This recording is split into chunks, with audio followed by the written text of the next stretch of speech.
মৰমৰ ছাত্ৰ ছাত্ৰীসকল, আজি আকৌ তোমালোকৰ বাবে লৈ আহিছোঁ চতুৰ্থ শ্ৰেণীৰ পাঠ 14 আমাৰ অধিকাৰৰ প্ৰশ্নোত্তৰসমূহ।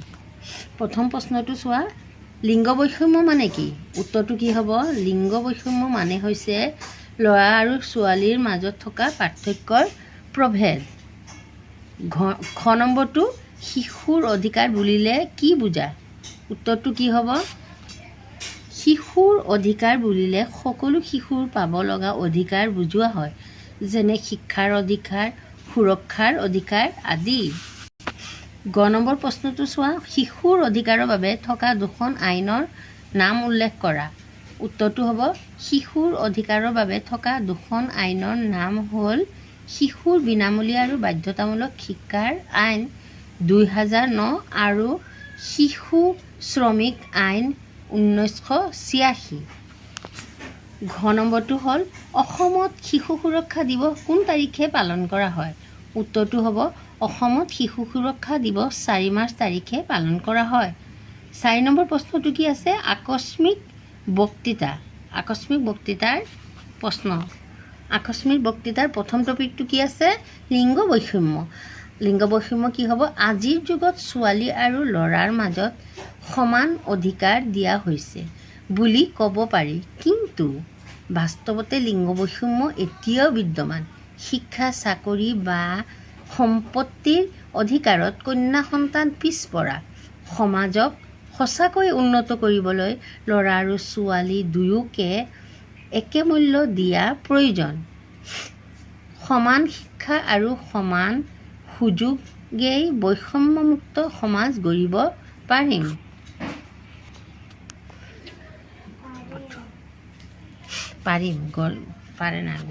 মানে আমৰা কৰতে লাগবো। শিশু শ্ৰমিক। আমাৰ সমাজৰ বহু দৰিদ্ৰ পৰিয়াল আৰ্থিক অভাৱৰ বাবে তেওঁলোকৰ সন্তানক কম বয়সতে কামলৈ পঠিয়াবলৈ বাধ্য হয়। কম বয়সতে কঠিন পৰিশ্ৰমৰ ফলত শিশুটিৰ মানসিক আৰু শাৰীৰিক বিকাশত বাধাগ্ৰস্ত হয়। শিক্ষাৰ পৰা বঞ্চিত হৈ তেওঁলোকে ভৱিষ্যতে ভাল কাম বা সন্মানজনক ব্যক্তিত্বৰ গঢ়িব নোৱাৰে। শিশুসকল আমাৰ আগলৈ অহা দিনৰ আশা। তেওঁলোকৰ হাতত কিতাপ পত্ৰ থাকিব লাগে, হাতুৰি বা ইটা নহয়। এতিয়া হ'ল কি? শিশুৰ অধিকাৰ। শিশু হ'ল সমাজৰ ভৱিষ্যত। সকলো শিশুক শিক্ষা, স্বাস্থ্য, পুষ্টি আৰু খেল ধেমালিৰ পূৰ্ণ অধিকাৰ দিয়া হৈছে, কিন্তু বহু ঠাইত দৰিদ্ৰতা বা লোভৰ বাবে কামত লগোৱা হয়, বিদ্যালয়ৰ পৰা দূৰ ৰখা হয়। এই অধিকাৰ সুৰক্ষিত কৰা প্ৰত্যেক অভিভাৱক, শিক্ষক আৰু নাগৰিকৰ দায়িত্ব। শিশুক মৰম আৰু সুযোগ দিয়াটোৱেই শক্তিশালী সমাজ গঢ়াৰ প্ৰথম পদক্ষেপ। এতিয়া কি আহিল? ক্ষেত্ৰ ভ্ৰমণ। বিদ্যালয়ৰ পাঠ্যপুস্তকৰ বাহিৰে শিক্ষাৰ সৰ্বশ্ৰেষ্ঠ মাধ্যম হ'ল ক্ষেত্ৰ ভ্ৰমণ। ইতিহাস, বিজ্ঞান বা প্ৰকৃতি সকলো বিষয় চকুৰে চাই আৰু অনুভৱ কৰাত ছাত্ৰ ছাত্ৰীসকলৰ জ্ঞান গভীৰ হয়। গুৱাহাটী জু, তলাতলি বিজ্ঞান কেন্দ্ৰ আদি ভ্ৰমণে নতুন অভিজ্ঞতা দিয়ে। ক্ষেত্ৰ ভ্ৰমণে শিক্ষাক আনন্দদায়ক আৰু স্থায়ী কৰে।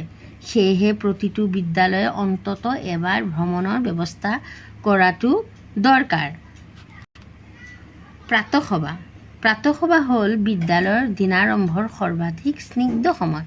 সূৰ্যৰ প্ৰথম কিৰণৰ লগত একেলগে আমি গান গাওঁ, প্ৰাৰ্থনা কৰোঁ, খবৰ শুনো আৰু উপদেশ শুনি দিনটো শুভ কৰি তোলোঁ।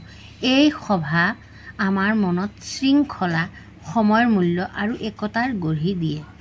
কম সময় হ'লেও প্ৰাতঃসভাই আমাৰ মনক সতেজ কৰে আৰু অধ্যয়নলৈ উৎসাহ যোগায়। সেয়েহে আমি প্ৰাতঃসভাত উপস্থিত থাকি মন দি শুনা উচিত।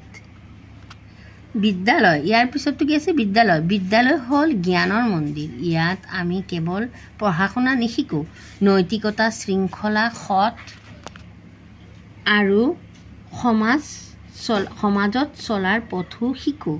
শিক্ষক শিক্ষয়িত্ৰীৰ মৰম আৰু বন্ধু বান্ধৱীৰ লগত গঢ়ি উঠে আমাৰ শৈশৱ। বিদ্যালয়ে আমাৰ ব্যক্তিত্ব গঠনত সহায় কৰে, সপোন দেখাৰ আৰু পূৰণ কৰাৰ শক্তি দিয়ে। সেয়েহে বিদ্যালয়ক পৰিষ্কাৰ শিক্ষামূলক পৰিৱেশত ৰখা আমাৰ দায়িত্ব আৰু কৰ্তব্য।